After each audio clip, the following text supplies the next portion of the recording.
Padme watched the vote tally rise. Green lights spread across the chamber like a slow infection. The motion passed. Worlds that had begged for peace celebrated in the streets. Traders reopened lanes, planetary militia stood down, and behind closed doors, the new Security Bureau began compiling lists: senators, journalists, priests. Mustafar roared like an open wound. Rivers of lava lit the black sky, and Vader's shuttle cut through the ash as if it owned the planet. Padme walked down the ramp with him, steady and unafraid, her cloak snapping in the heat.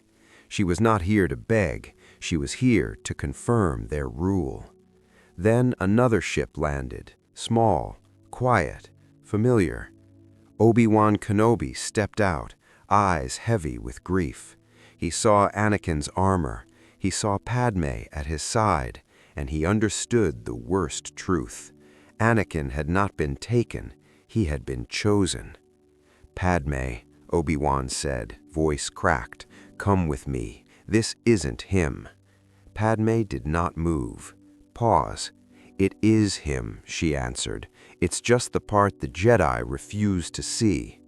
Vader's head turned slowly. His voice was low, dangerous. "You brought him here?" Obi-Wan raised his hands. "Anakin, Palpatine is using you.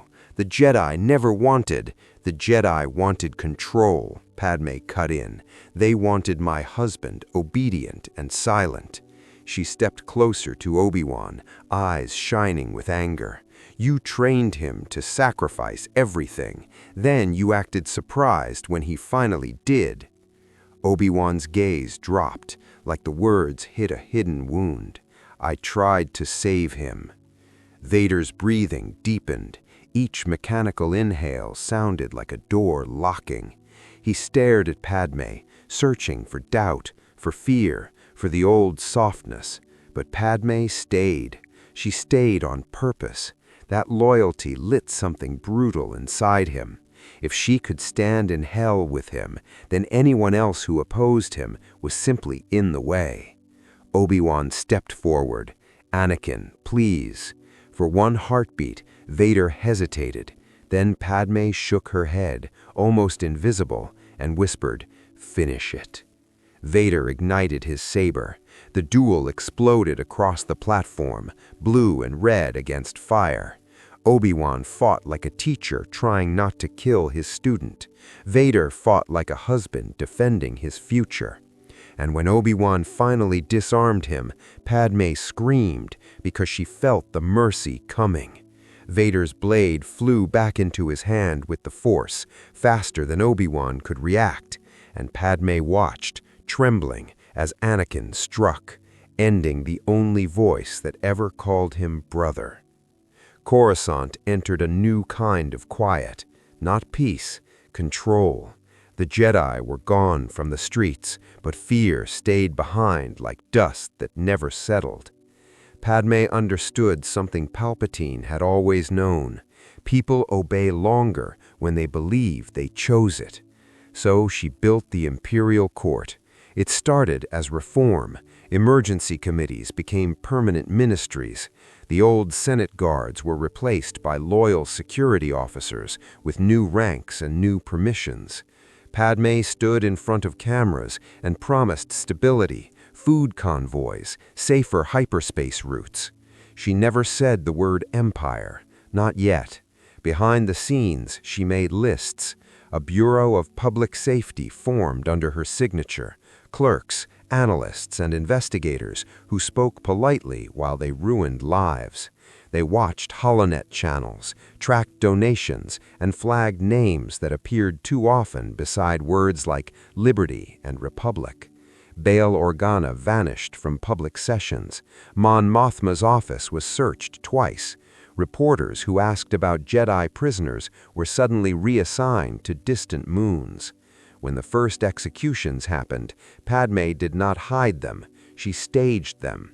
A separatist holdout was marched into a clean white chamber and read a list of crimes. The camera angle was gentle, the language was careful. "To prevent further bloodshed," the announcer said. Then the prisoner fell. The broadcast ended before anyone saw the body. Padme watched the footage alone. Her hands did not shake, but her eyes stayed open longer than they needed to. Vader returned from Mustafar changed, scarred, silent, and hungry. He no longer argued. He only asked one question: who is next? Padme answered with files, not speeches. Each name was a step toward a safer galaxy, and a smaller one. Then a courier arrived from the Outer Rim with a seized transmission. 3 words repeated through static: "Kenobi is alive." Padme froze, breath caught in her throat, and across the palace, Vader turned toward the message like a predator hearing a heartbeat. The Imperial palace changed its tone overnight. Guards doubled, corridors closed, even the air felt watched. Padme's pregnancy became a state secret for only a week, long enough to prepare the lie that would become truth. Then she revealed it. HoloNet screens across the core and the Outer Rim flickered to life. Padme stood in white, calm and radiant, hands resting on her belly. Pause. The war is ending, and a new generation will not inherit our fear. People cried. People cheered. Worlds that had been starving finally believed relief was coming. They did not see the trap. They saw hope with a familiar face. Behind Padme, Vader remained in shadow, helmet reflecting the studio lights like cold water. He said one line, rehearsed and perfect: "No one will harm my family." The threat was simple. The promise sounded comforting. Palpatine smiled as the numbers rose: approval ratings, loyalty pledges, recruitment spikes. This was better than 1,000 speeches about security. This was legacy. Padme built ceremonies around the unborn children. Planetary leaders sent gifts. Governors begged for an audience. The court competed to look loyal, to look worthy of being near the future heirs. And in that competition, they revealed their hunger. Vader felt it first. The force around the palace became crowded. Whispers, plots, hidden knives. He began to patrol at night, silent as a ghost, listening for thoughts that did not belong. Padme noticed his restlessness. "They're afraid," she told him. "They're ambitious," Vader answered. The birth came during a storm that shook the sky lanes. In a sealed medical wing, Padme screamed, and the Empire held its breath. 2 children arrived. Twins, small, furious, alive. Padme wept with relief. Vader stood still, shaken by a love he barely recognized. Then a red alert blared through the palace. A coded message pierced the security net. An inside officer had opened a hangar bay. Padme clutched the twins as lights flickered and footsteps thundered closer, and Vader's voice dropped to a vow: "Someone in my house just chose death." The first rebellion did not begin with blasters. It began with silence. On Chandrila, a whole city stopped paying taxes. On Ryloth, workers refused Imperial orders and locked the spaceport gates. On Corellia, shipbuilders misplaced parts and delayed Star Destroyers by months. The Empire called it disorder. Padme recognized it as grief turning into courage. She ordered meetings, hearings, and public talks. She promised reforms. She even believed some of it. But the moment she offered compromise, Palpatine tightened the leash. Mercy, she told her, is simply weakness that takes longer. Then the bombing started. A patrol station vanished in the mid-rim, clean, precise, planned by people who knew Imperial schedules. A HoloNet tower collapsed during prime time, showering sparks over a cheering crowd that turned to screams. Every attack left the same message in different languages: "We remember." Padme stood before the Senate, what remained of it, and demanded unity. If we fall into chaos, our children inherit ashes." Applause followed, but it sounded thinner now, like hands clapping out of fear. Vader did not wait for votes. He hunted organizers through smoke-filled alleys and quiet apartments. He dragged leaders into the light and made them confess on camera. When confessions failed, he used examples instead. Entire blocks went dark, entire villages disappeared, and the Empire called it counter-terror operations. Padme confronted him in the palace, voice shaking with a rage she had buried for years.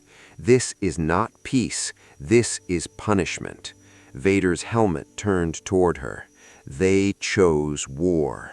And you're proving them right," she said. For a long moment, he said nothing. Then his answer came like iron. "I will not lose you. I will not." The night Coruscant shook with distant explosions, Padme Amidala stood alone on her balcony and watched the city lights flicker like dying stars. The Senate had argued for years, and every debate ended the same way: more troops, more graves, more lies. She felt the Republic rotting in real time. Anakin arrived late, armor scratched, eyes burning with sleepless rage. He tried to hide it. Padme did not let him. "You're not winning," she said, quiet but sharp. "You're surviving." Anakin's jaw tightened. "If I stop, people die." Padme stepped closer. She did not flinch from the darkness in him, not tonight. "Then we end it, not with another vote, not with another committee." She paused, choosing the next words like weapons. "We end it with power." Anakin stared at her, stunned. He expected fear. He expected pleading. Instead, he saw resolve. Padme took his hand. "I'm tired of watching good people lose because they refuse to act. If the Republic can't protect the innocent, then it doesn't deserve to lead." A silence followed, heavy, dangerous. Then Anakin spoke, almost whispering. "The Jedi would never allow it." Padme's eyes hardened. "The Jedi didn't save your mother. They won't save me, and they won't save our child." She placed his hand on her stomach. "I won't let them decide what happens to our family." Anakin's breath caught. Fear and love twisted together inside him. For the first time, Padme saw exactly where his fate could snap. "So what do we do?" he asked. Padme leaned in, voice steady. "We take control of the war. We force peace. We remove anyone who stands in the way." A beat. "Even if they call us monsters." Anakin nodded slowly, like a man stepping off a cliff. Below them, the city sirens wailed, and far across the skyline, the Jedi Temple stood tall, unaware that Padme Amidala had just chosen the fall of heroes. Padme tightened her grip on Anakin's hand and made the vow final. And in the shadows of Coruscant, Palpatine smiled, because the two people he needed most had just chosen each other. The Chancellor's office felt colder than usual, like the air itself was holding its breath. Palpatine stood near the window, calm, almost bored. Across from him, Mace Windu kept his lightsaber low but ready. 3 other masters formed a hard line behind him. "This ends now," Mace said. "You are under arrest." Palpatine's smile barely moved. "Arrest? For what crime, Master Windu?" Before Mace could answer, the doors slid open. Padme Amidala entered fast, cloak still damp from Coruscant rain. Her eyes locked on Mace, not Palpatine. She had followed the Force like a rumor, Anakin's fear, the Jedi's sudden movement, the feeling that history was about to break. "Stop," Padme said, one word, like an order. Mace's brow tightened. "Senator, leave. This is Jedi business." Padme stepped between them, hands raised but steady. "No, this is Republic business. You're marching into the Chancellor's office with weapons drawn. Do you understand what that looks like?" Agent Kalar shifted. "He's a traitor." "You don't have proof the Senate can see," Padme fired back. If you kill him here, the Jedi will be painted as assassins. The war will never end. It will just change masters." Palpatine watched her like a proud teacher. Mace's voice dropped. "He is the Sith Lord behind this war." Padme's throat tightened. She believed it, and still she held her ground. Because she also saw the next step: chaos, revenge, and Anakin crushed between two failures. "Then arrest him," she said, "publicly. Let the galaxy watch. Let the law speak, not a blade." Mace took one step forward. Padme did not move.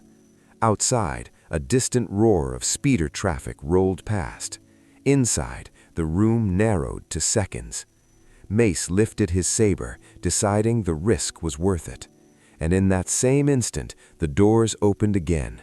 Anakin Skywalker rushed in, eyes wide, seeing Padme in the middle, seeing Mace about to strike, and feeling his world collapse into one impossible choice. Padme turned toward Anakin, pleading without words. Palpatine raised a trembling hand and whispered, "Help me." Anakin's choice landed like a blast door slamming shut. In the Chancellor's office, Mace Windu fell, and the last space for mercy vanished with him. Palpatine did not waste the moment. He named the Jedi traitors and offered Anakin a new identity, one built for war, not doubt. Darth Vader was born in silence. Padme watched Anakin's hands shake after it was done. She saw the horror in his eyes, and she did not let it turn into regret. She stepped close, lowering her voice. "Listen to me," she said. "If you break now, they will tear you apart, and the war will keep eating worlds." Anakin swallowed, trying to breathe. "What have I done?" Padme held his face, forcing him to look at her. "You did what no one else would. Now we make it mean something." Palpatine announced an attempt on his life within the hour. The story spread faster than truth. Jedi generals were suddenly suspects. Temple guards became targets. Across Coruscant, clone units received new orders, and the city's mood shifted from confusion to rage. Padme moved like she had trained her whole life for this. She contacted loyal senators, framed the Jedi as an unelected military cult, and demanded temporary unity until the crisis passed. She did not sound like a villain. She sounded like a mother protecting a frightened galaxy. When she addressed the Senate, her voice was steady, her eyes bright with controlled emotion. Pause. "We have begged for peace," she said. "Now we must enforce it." Thunderous applause answered her. Behind the scenes, Anakin became the blade. He led the first raids, hunting Jedi safe houses, while telling himself each strike prevented a greater war. Padme became the shield, rewriting every act of violence into security. That night, Padme returned to their apartment and found Anakin staring at the city. His new cloak hung heavy on his shoulders. "Are we still the good ones?" he asked. Padme hesitated, just long enough to feel it hurt. Then she said, "We will be when it's over." A hologram pinged on Padme's console, Bail Organa requesting an urgent private meeting, and in the same moment, Vader ignited his saber as Palpatine gave him his next target, the Jedi Temple. The Jedi Temple burned, and the smoke drifted over Coruscant like a warning no one wanted to read. Palpatine called it a failed coup. Padme called it a tragic necessity. Vader did not say anything. He did not need to. His presence did the speaking. In the Senate chamber, panic became policy. Senators demanded protection, order, and revenge. They wanted an ending. Padme gave them one, wrapped in law. She stood at the center pod, calm, composed, and painfully believable. Pause. "We cannot rebuild a republic if we keep giving our enemies room to strike. We need one chain of command, one voice, one plan." Palpatine raised the emergency powers again. This time there was no end date. A permanent wartime cabinet, a permanent security bureau, a permanent right to seize ships, freeze accounts, and detain suspects without trial. Bail Organa objected first. This is not unity, this is submission. Padme turned toward him, not angry, disappointed. Bail, how many worlds have to burn before you accept that slow debates kill people? The chamber murmured. Many senators had lost family in the war. They heard Padme's words and mistook them for compassion. Outside the Senate, holoscreens showed Padme visiting hospitals, comforting clone widows, speaking softly to frightened children. Her image became the Republic's last warm memory, even as the system beneath it hardened into steel. Vader worked in shadows. He met with commanders. He removed hesitant governors. He made examples of those who hesitated twice. Each act of terror arrived in public as a press release. Separatist remnants defeated.